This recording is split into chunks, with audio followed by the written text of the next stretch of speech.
Hi friends, this video we are going to see is this the right time to start the business? For this my answer is I strongly suggest right now is no, as because we know the current situation what is going on.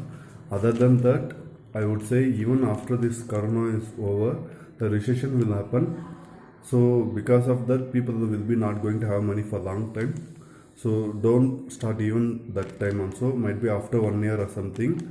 The government will step down and will ask people to start the business and give a lot of tax benefits and other benefits for the business people. And also other indications would be like repo rate cut will be there. After that, if you start the business, it is going to boom for you and it's good for you. So starting at that time will be good for you. Okay, thank you.